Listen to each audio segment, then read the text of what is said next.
एक गांव में एक शादी समारोह चल रहा था। उस शादी में एक महिला भी आई हुई थी जिसकी गोद में एक छोटा बच्चा था। बच्चा गोद में होने की वजह से ही महिला को खाने पीने में काफी परेशानी हो रही थी।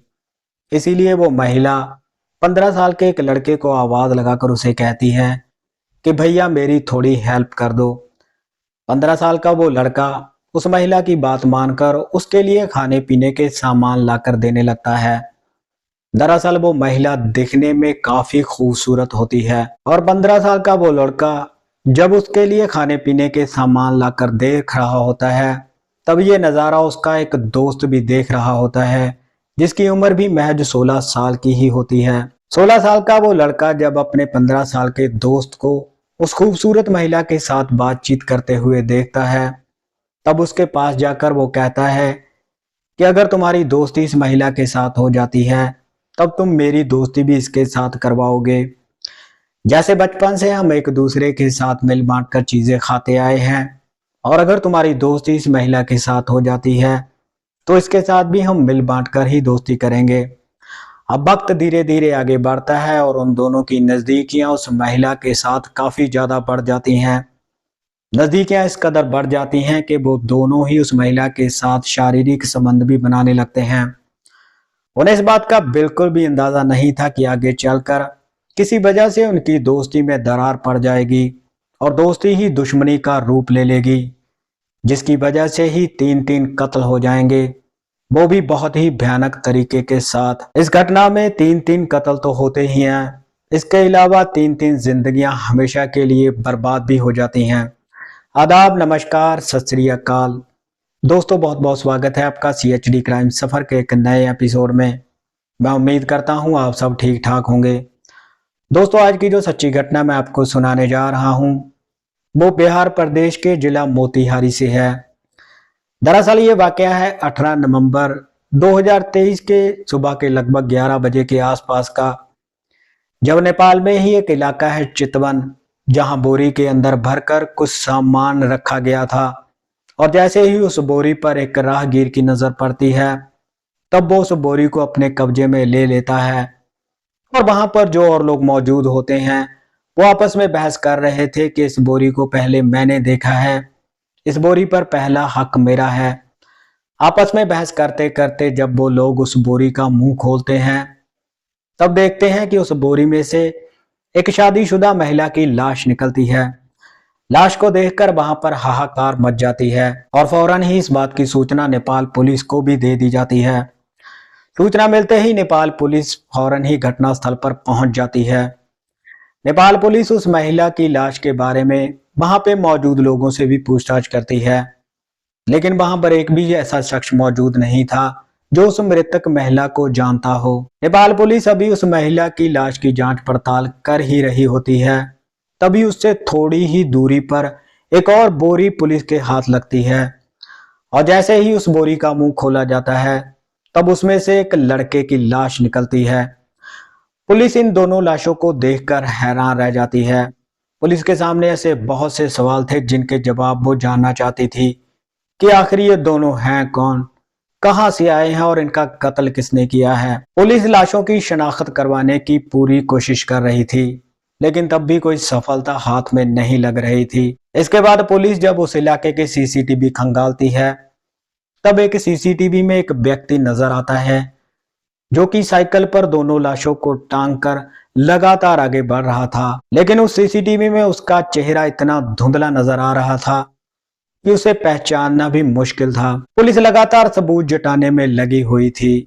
इसी बीच में पुलिस के हाथ एक थैला लगता है जिस पर की एड्रेस भारत का था। दरअसल उस थैले पर बिहार प्रदेश के जिला मोतिहारी के इलाके सगौली की एक दुकान का पता छपा हुआ था। इसके बाद नेपाल पुलिस सगौली इलाके की पुलिस के पास जाकर उसे कहती है कि हमें दो लाशें मिली हैं, जिनमें एक लाश एक महिला की है जिसकी उम्र दिखने में 30 से 31 साल की लग रही है, और दूसरी लाश एक लड़के की है जिसकी उम्र दिखने में 20 से 21 साल की लग रही है। नेपाल पुलिस की बात सुनकर सगौली इलाके की पुलिस हैरान रह जाती है कि आखिर जिसकी तलाश हम 15-20 दिनों से कर रहे हैं वो नेपाल में कैसे पहुंच गया। इसके बाद सगौली इलाके की पुलिस जब अपनी डायरी के पन्ने पलटती है तब उन्हें याद आता है कि आज से 15 दिन पहले एक एफआईआर दर्ज की गई थी। दरअसल फुलवरिया गांव का रहने वाला एक व्यक्ति जिसका नाम रितेश शाह होता है, उसका पिता लगातार थाने के चक्कर काट रहा था। उसका कहना था कि उसका बेटा कहीं गुम हो गया है और मैंने उसे हर जगह पर ढूंढने की कोशिश की है, वो चाहे हमारे रिश्तेदार हो या फिर रितेश के दोस्त। लेकिन इसके बावजूद भी मुझे अपने बेटे के बारे में कोई भी सुराग नहीं मिल रहा है। सगौली इलाके की पुलिस उससे कहती है कि क्या तुम्हें किसी पर कोई शक है। इस पर वो पुलिस से कहता है कि मेरे बेटे रितेश का एक दोस्त है जिसका नाम ऋषभ है और ऋषभ का एक शादीशुदा महिला के साथ प्रेम प्रसंग भी चल रहा है। पुलिस जब उस महिला के बारे में पता लगाती है तब पता चलता है कि उस महिला का नाम संजू देवी उर्फ अश्मिता है, जो कि सुगांव गांव की रहने वाली होती है। पुलिस जब ऋषभ के बारे में पता लगाती है तब पता चलता है कि वो भी गायब है। पुलिस के सामने ये बड़ा सवाल था कि आखिर ऋषभ और संजू देवी नेपाल में कैसे पहुंच गए। पुलिस को लग रहा था कि रितेश ने ही इन दोनों का कत्ल किया होगा, लेकिन पुलिस जब अपनी जांच आगे बढ़ाती है तब एक और नाम सामने आता है और वो नाम था अखिलेश भक्त का। दरअसल अखिलेश भक्त संजू देवी उर्फ अश्मिता का पति होता है। पुलिस जब अखिलेश भक्त की तलाश में जुटती है तब 2 जनवरी 2023 को अखिलेश भक्त को कोटैया गांव से गिरफ्तार कर लिया जाता है। पुलिस अखिलेश भक्त से जब पूछताछ करती है तब पहले तो अखिलेश इधर उधर की बातें बनाता है, मगर जैसे ही पुलिस सख्ती से पूछताछ करती है तब अखिलेश भक्त पूरी कहानी पुलिस को सुनाता है, जिसे सुनने के बाद पुलिस वाले भी हैरान रह जाते हैं। अखिलेश पुलिस को बताता है कि 2013 में उसकी शादी संजू देवी के साथ हुई थी।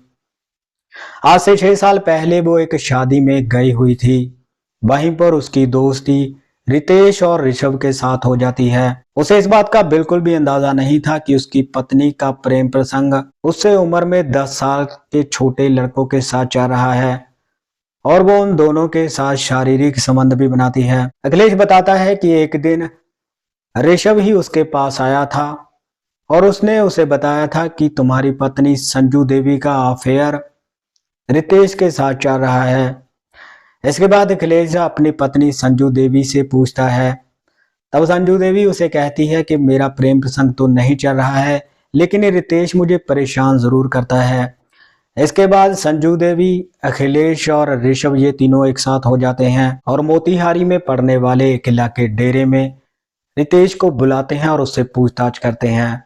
उस समय अखिलेश का एक दोस्त विनय भी वहीं पर मौजूद होता है। रितेश शादी में मिलने की बात से लेकर जब एक एक बात बता रहा था तभी ऋषभ अखिलेश को इशारा करता है और अखिलेश अपना गमछा रितेश के गले में डालकर गला दबाकर उसकी हत्या कर देता है और अखिलेश का दोस्त, जो कि गोपालपुर का रहने वाला होता है, अपने गांव के पास ही गड्ढा खोदकर रितेश की लाश को वहीं दफन कर देता है और वहां से ये अपने अपने घर चले जाते हैं। लेकिन इसके ठीक एक सप्ताह बाद ही संजू देवी अपने आशिक के साथ भाग जाती है। अब क्योंकि उसके 2 आशिक थे, रितेश और ऋषभ।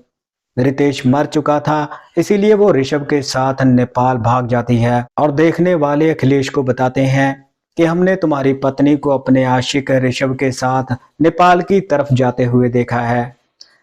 अब क्योंकि जहां पर इनका गांव है वहां से नेपाल की दूरी महज 1 या 1.5 घंटे की ही है, इसीलिए अखिलेश इन दोनों का पीछा करता हुआ इनके पास पहुंच जाता है। अखिलेश इन दोनों को आपत्तिजनक हालत में भी देख लेता है, लेकिन उस समय अखिलेश इन दोनों से कुछ भी नहीं कहता कि उसे इन दोनों के संबंधों के बारे में पता है। अखिलेश मन ही मन में सोचता है कि रितेश के साथ उस दिन अगर ऋषभ का भी कत्ल कर दिया होता तो अच्छा होता। ये तीनों वहां पर कई दिनों तक रुकते हैं और एक दिन जब संजू देवी बाहर कपड़े धो रही होती है और उसका आशिक ऋषभ अंदर कमरे में सो रहा होता है, तभी अखिलेश मौका पाकर कमरे में जाकर ऋषभ के गले में गमछा डालकर उसकी भी गला दबाकर हत्या कर देता है। इसके बाद जब संजू देवी कमरे में आती है तब अखिलेश पहले तो उसकी बुरे तरीके से मार पिटाई करता है, इसके बाद गला दबाकर उसकी भी हत्या कर देता है और दोनों लाशों को बोरियों में भरकर चितवन के इलाके के पास सड़क के किनारे फेंक देता है और वहां से जाकर कोटैया गांव में छिप जाता है। वाकई जब ये पूरी कहानी अखिलेश पुलिस को सुनाता है तो उसे सुनने के बाद पुलिस वाले भी सन्न रह जाते हैं। इसके बाद अखिलेश की तहरीर पर ही मुकदमा दर्ज करके उसे जेल में भेज दिया जाता है। इस पूरे घटनाक्रम में आपने देखा कि कैसे एक शादीशुदा महिला प्यार के चक्कर में पड़कर अपने साथ साथ कितनी ही जिंदगियां बर्बाद कर देती है। अब देखने वाली बात यह रहेगी कि उनके बच्चों को कौन संभालता है। इस घटनाक्रम को सुनाने का मकसद किसी को परेशान करना या दुखी करना नहीं था, बल्कि आप सबको जागरूक करना है। तो मिलते हैं किसी और सच्ची घटना में। तब तक आप अपना ख्याल रखिएगा, सतर्क रहिएगा। जय हिंद।